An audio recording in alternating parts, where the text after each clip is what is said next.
মুসলমান মনে রেখে দেবে, আল্লাহ পাক নবী নূহ পয়গম্বর আলাইহিস সালাতু ওয়াস সালামের কিস্তি যেটা বানানো হয়েছিল, আল্লাহর হুকুমে উনি বানিয়েছিলেন। সেই কিস্তিতে তক্তার সংখ্যা ছিল 2,24,004খানা। আমার ওয়াজ কি ভুল হয়ে যাচ্ছে?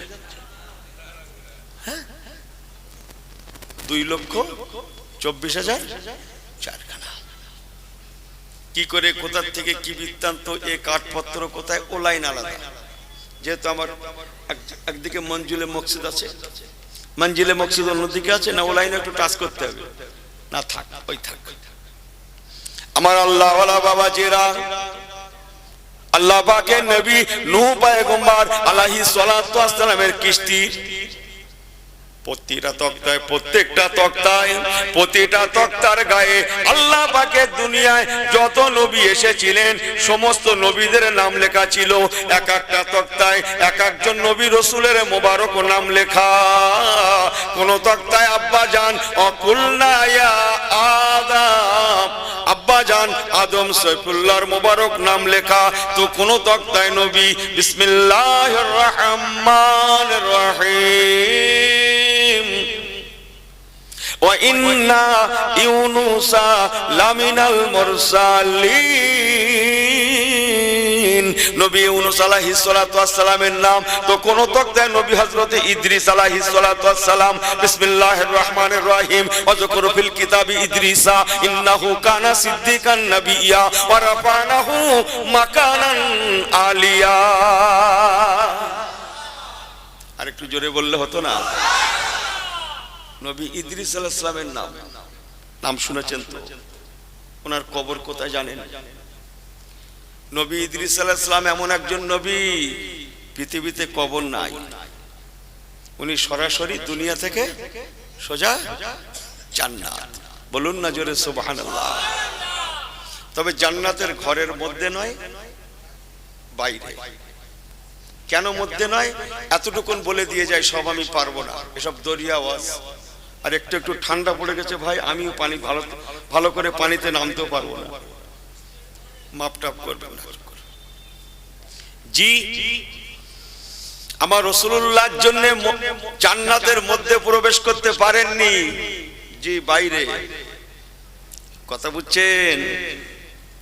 আমার নবী পাক যতদিন না জান্নাতের ভিতরে কদম না রাখছেন, কোন নবীকে আল্লাহ পাক পারমিশন দেবেন না। সুবহানাল্লাহ বললেন না? জি, মেরাজুন নবুয়াতের রাতে হুজুরের সঙ্গে হযরত নবী ইদ্রিস আলাইহিস সালামের দেখা হলো। জান্নাতের বারান্দায় ঘুরছেন, আল্লাহ নবীর সঙ্গে কথোপকথন হলো, সালাম কালাম কথোপকথন হলো। হুজুর বললেন, ভাই নবী ইদ্রিস, কি ব্যাপার, জান্নাতের বারান্দায় কেন? ইয়া রাসূলুল্লাহ, ইয়া হাবিবাল্লাহ, হুজুর বেয়াদবি মাফ করবেন, আমি জান্নাতে আসতে পারি, দুনিয়ায় আমার কোনো কবর থাকতে না পারে, আমার মাজার থাকতে না পারে, আমি জান্নাতে আসতে পারি, কিন্তু না ইয়া রাসূলুল্লাহ, হাবিবাল্লাহ, আপনার জন্য আমি এখনো জান্নাতের মধ্যে প্রবেশ করি না।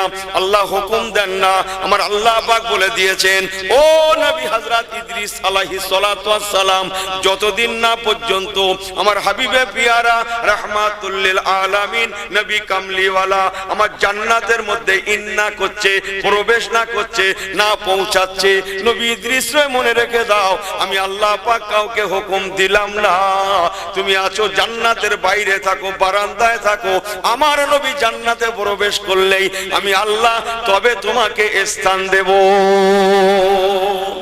এই জান্নাত আমার, আর জান্নাতের মালিকানা আমার হাবিবের হাতে তুলে দিয়েছি। নবী ইদ্রিস জান্নাতে যেতে হলে, প্রবেশ করতে হলে নবুয়াতকে ক্যান্সেল করতে হবে।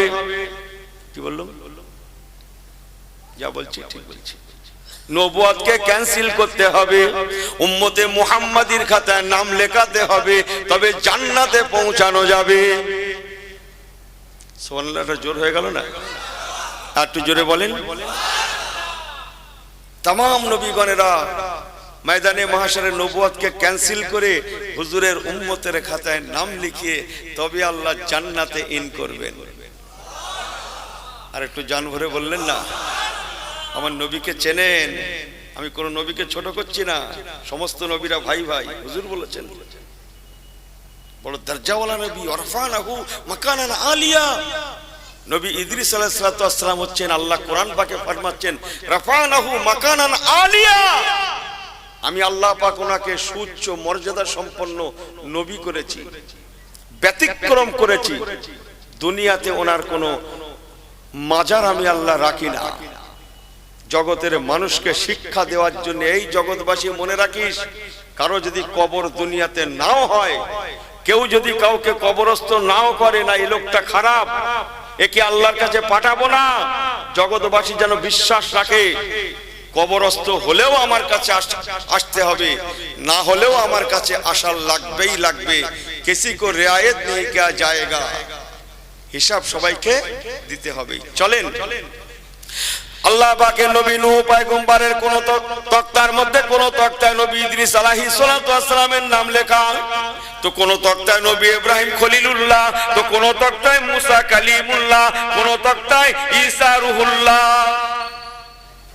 तमाम নবী রাসূল গণেদের নাম ওই জামানায় ওই সময়কার কিস্তির প্রতিটা তক্তার গায়ে গায়ে লেখা ছিল। আল্লাহ পাকের হুকুমে জিবরাইল আমিন ফেরেশতা লিখে দিয়েছিলেন। একবার কি জোরে বলা যাবে না সুবহানাল্লাহ? খুব সংক্ষেপ বলছি। কিস্তি কমপ্লিট হয়ে গেল, চতুর্দিকে পানি, পাহাড়ের চূড়ার উপরে 40 গজ পানি, আল্লাহর কাবা শরীফ পানির তলদেশে।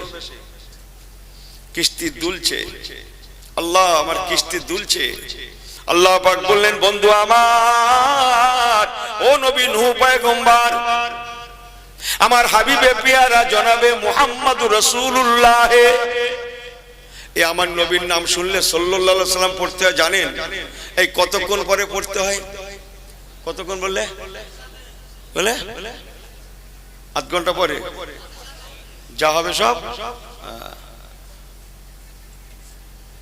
আল্লাহ পাক বলেন, বন্ধু আমার নবী নূহ পয়গম্বর,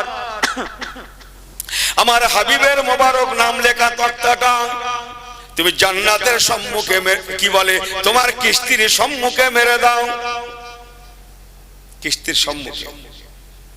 ও নবী নূহ পয়গম্বর, আমার হাবিবের মোবারক নাম লেখা তক্তাটা যেহেতু তোমার কিস্তির সম্মুখে মারা আছে, এবার তুমি নিশ্চিন্তায় যেতে পারো। আমার হাবিবের নামের বরকতে তোমার কিস্তি ক্ষতিগ্রস্ত হবে না, আর ডুববে না। কথা বুঝছেন? চলেন, কিস্তিতে তক্তার সংখ্যা কত ছিল? 2,24,004খানা। ওই একটা সাবেত আছে দলিল, এর দ্বারাই প্রমাণ পৃথিবীতে 2,24,000 নবী এসেছিলেন। প্রথম তক্তায় আব্বাজান আদম সফিউল্লাহর মোবারক নাম লেখা, 2,24,000 মাথায় আমার নবী পাকের মোবারক নাম লেখা। শুনছেন তো? চলেন, আমি খোলাফায়ে রাশিদিন বলছিল মনে আছে? হযরত আবু বকর, ওমর, ওসমান, আলী বলছিল মনে আছে? নিয়ে আসেন কথাটা টেনে।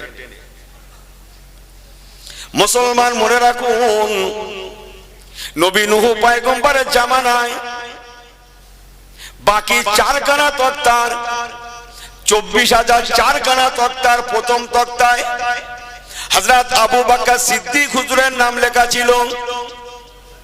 দ্বিতীয় তক্তায় হযরত ওমর ফারুক হুজুরের নাম লেখা ছিল। তৃতীয় তক্তায় ওসমান জিন নুরাইনের নাম লেখা ছিল।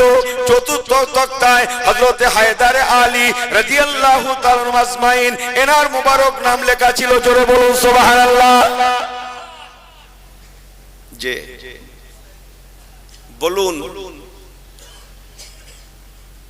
লক্ষ লক্ষ নবী এখনো দুনিয়াতে আসতে বাকি, আখিরি জামানার নবী আসতে বাকি, আখিরি জামানার নবী চলে যাবেন, তারপরে এই চারজন বলেন বলেন বলেন খলিফা হবেন, খেলাফতি পাবেন।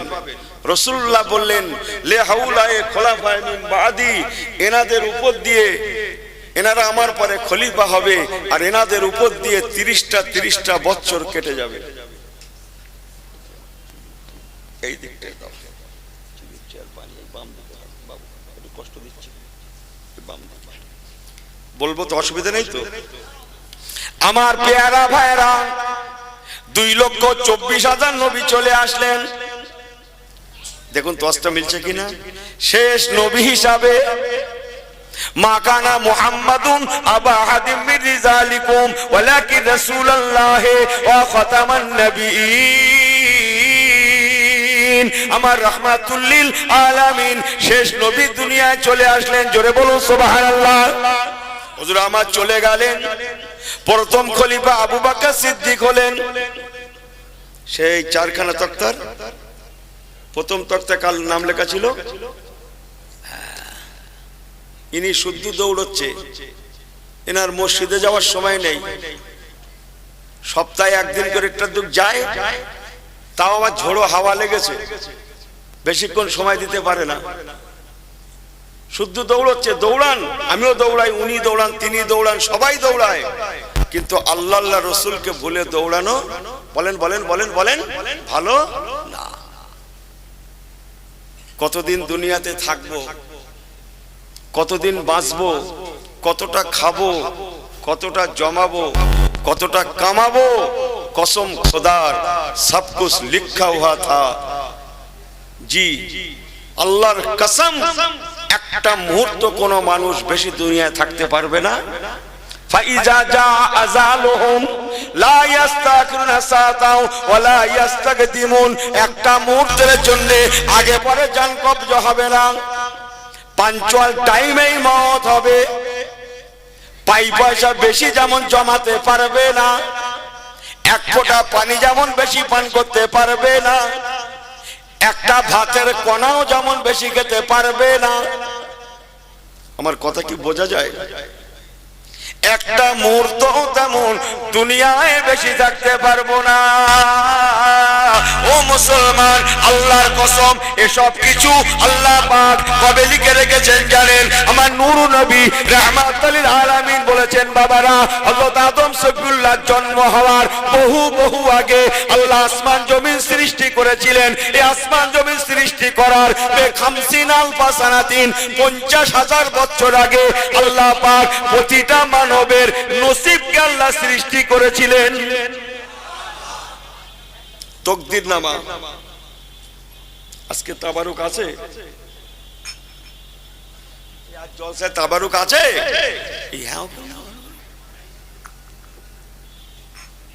আসল কথাটা ঝেড়ে বলেন না কেন? বলবো যে না, কি বিরিয়ানি না কি বলছে তো, এই তকবির মারো দেখি ছেলেগুলো, না রে তকবির বিরিয়ানি বলছে, তার মানে কষ্ট হয়। আলু, এই ওতে আলু দিয়েছে, খবর নিয়েছে আলু দিয়েছে, কি বলছে?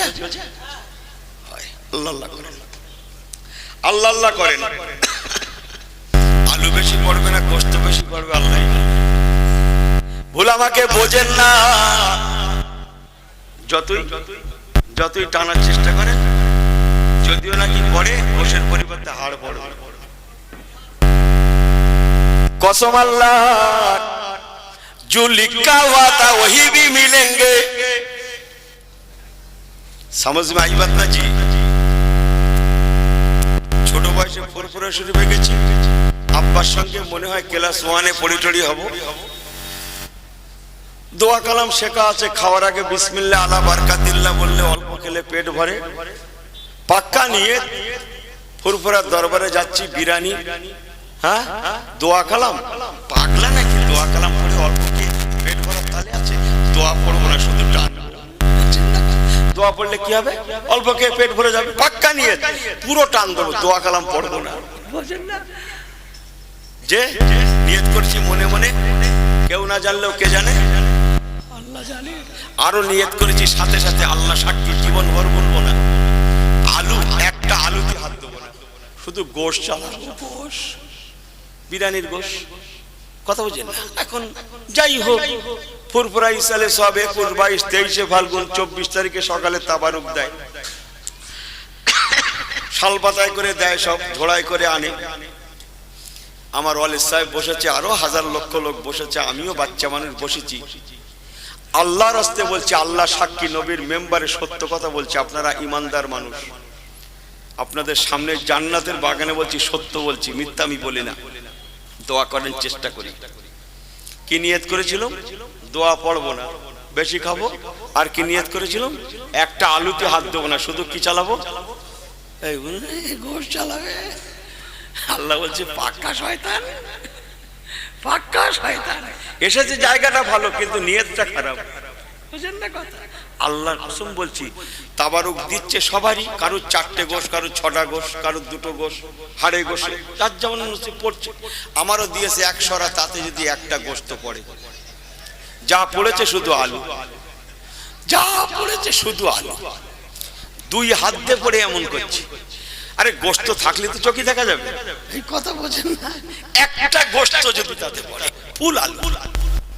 এখন যাই হোক, আমার ওয়ালিদ সাহেব পায়ে নিজের গোশতগুলো আমাকে দিল। দ্বিতীয়বার আর একবার 100টা করে দেওয়ার একটা সুযোগ এসেছিল। এখন দ্বিতীয়বারও যখন দিচ্ছে, তখন সবাই বলছে এই ছেলেটার আগের বারে গোশ পড়িনি, এই ছেলেটার আগের বারে গোশ পড়িনি। আর ওখানে কিরকম দেয় বোঝেন তো? প্লেটে পা দেওয়ার মতো ভাবনা, তাড়াহুড়ো না। আল্লাহ সাক্ষী রেখে বলছি, দ্বিতীয়বারও আবার 100টা মেরেছে, তাতেও যদি একটা গোশত পড়ে, পুরো আলু। আমি সেই থেকে নাক কান সব মোড়া দিয়েছি ভাই, জীবনে আর যাই করি করি অন্তত নিয়ত খারাপ করবো না, এই কথা বোঝেন না? আমার পেয়ারা ভার আল্লাহ ওয়ালা গনেরা, একটু হেসে গেলে বলে গেলাম, 2টো কথা ঘরে নিয়ে যান। আল্লাহ নবী দিন দুনিয়ার বাদশাহ, রাহমাতাল লিল আলামিন নবী, কামলিওয়ালা, আল্লাহ পাকের দুনিয়া থেকে চলে গেলেন। এই 4 জন খোলাফায়ে রাশিদিন, এনারা 30টা বছর খেলাফতি করলেন। একবার কি জোরে বলা যাবে না সুবহানাল্লাহ? অর্ধ পৃথিবীর বলতে পারেন, আরো বেশি করে বললে অত্যুক্তি হয় না, 4 ভাগের 3 ভাগ দায়িত্ব পালন করলেন। বলুন না জোরে সুবহানাল্লাহ। রোম, ইটালি, পারস্য, আফ্রিকা এসব ইসলামের ছায়াতলে ছিল, আপনারা জানেন না? জি, সব ইসলামের ছায়াতলে ছিল। চলেন, আল্লাহ পাক রব্বুল আলামিন আমার নবী পাক সরকারে দু আলমের জবান থেকে 1 তারিখে বলিয়েছিলেন, বাবারা, আল্লাহ পাকের দুনিয়ায় সব থেকে সেই লোকটা বেশি খারাপ। কোন লোকটা জানো বাবা? যে লোকটা আমার জামাতা আনা মাদিনাতুল ইলমে ওয়ালিউন বাবুহা, আমার আলীকে শহীদ করবে। আমি রাসূলুল্লাহ বলে গেলাম, সে আমার জামানার ফেরাউন। আমার আলীকে শহীদ করবে। হযরত আলীল মুর্তজা রাদিয়াল্লাহু তাআলা আনহু 40 হিজরি, রাসূলুল্লাহ চলে গেলেন 10 হিজরি। আমি টানা কথায় বলছি, 10 আর 30 কত বাবা? জোরে বলেন, জোরে বলেন। 40 হিজরি, 17ই রমজান। কত বললাম? 17। শুক্রবার, জুমার দিন। ফাসুবহানাল্লাহ হিনা তুমসুনা ওয়া হিনা তুসবিহুন। ফজরের নামাজের সময় 17ই রমজান 40 হিজরির জুমার দিন ওয়াক্তে ফজরে আব্দুর রহমান ইবনে মুলজিম নামে এক শয়তান বেহুদা হযরতে আলীল মুর্তজা রাদিয়াল্লাহু তাআলাকে জনমের মতো শহীদ করে দিয়েছিল। একটু বলে দিয়ে যাই, ওই তারিখে শয়তানগুলা 3 জনকে শহীদ করবে বলে 3 জায়গায় তারা রেডি ছিল। একটা জায়গার নাম হচ্ছে ইরাকের কুফা, হযরত আলীল মুর্তজা। আর একটা জায়গার নাম সিরিয়া, হযরতে আমিরে মুয়াবিয়া। শুনছেন? আর একটা জায়গার নাম হচ্ছে মিশর, মিশরে রাসূলুল্লাহর আর একজন সাহাবী হযরতে আমর ইবনুল আস রাদিয়াল্লাহু তাআলা আনহু। এদের জ্বালায় সব কথা বলা যায় না, অসুবিধা আছে। এসব খোলামেলা শুনতে গেলে কাছাকাছি বক্স রাখো, এদের বাড়ি পাঠাও, নিজেরা টুকটুক করে বলো আর শোনো। 1 বছর ধরে তলোয়ারে যে ধার দিয়েছিল, 1000 করে দাম ছিল তদানীন্তন কালের, 1000 দিরহাম দাম ছিল এক একটা। এই আমি কবেকার কথা বলছি? আজ থেকে 5-7 বছর আগের কথা বলছি। 10 বছর? জোরে বলেন। 100 বছর? কত বছর?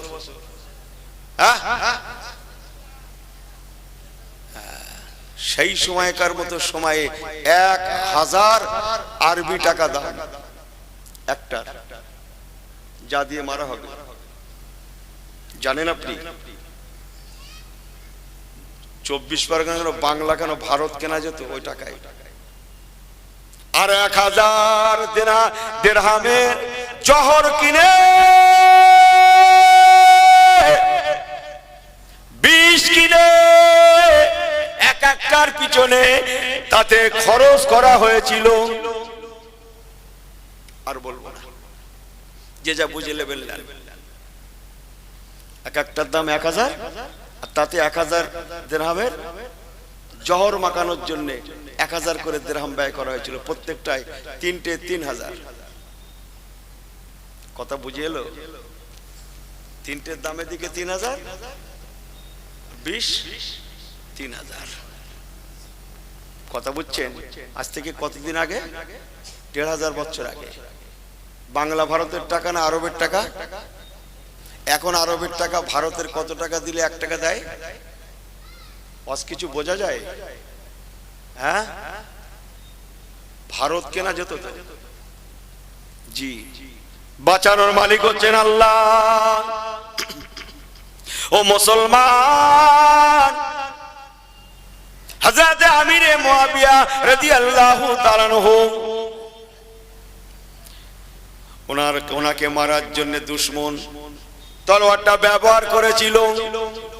বুকে লাগে না, উরুতে লেগে গিয়েছিল সামান্য,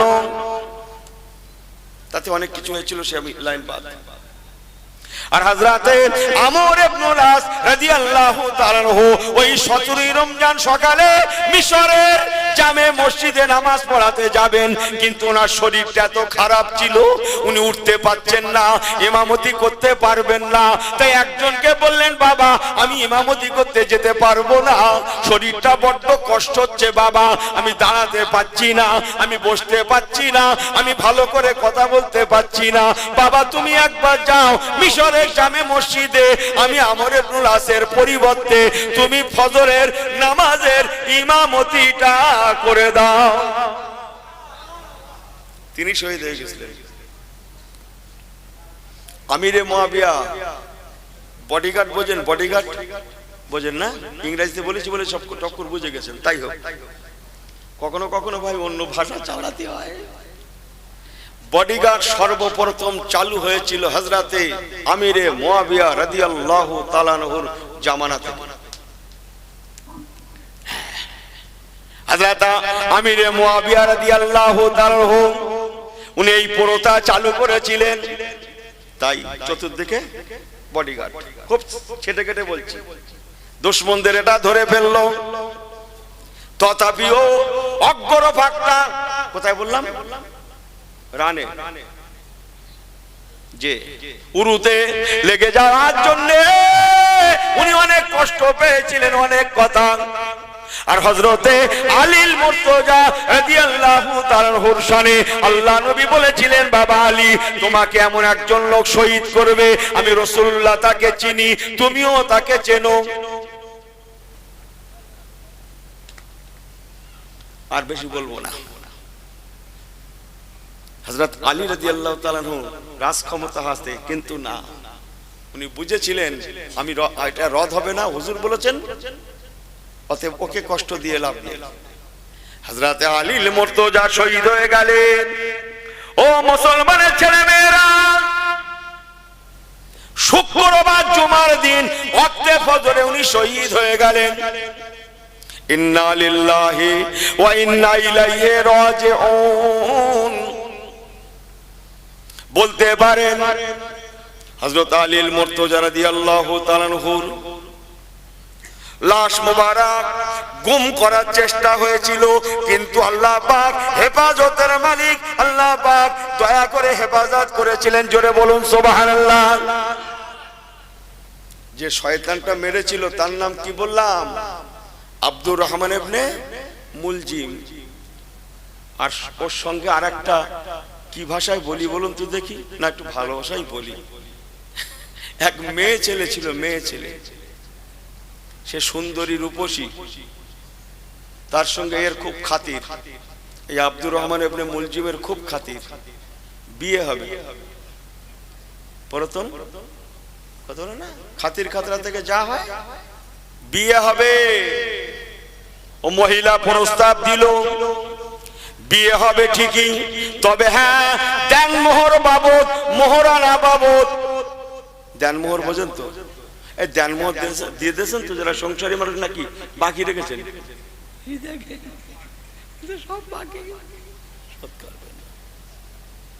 মোহরানা বাবদ সেই মহিলা প্রস্তাব দিয়েছিল এই শয়তানকে, সেও এক শয়তানিয়া প্রস্তাব দিল মোহরানা বাবদ হযরত আলীর মুর্তজাকে শহীদ করার লাগবে, আগে আমার মোহরানা আদায় দিতে হবে, তবে বিয়ে বসতে রাজি আছি।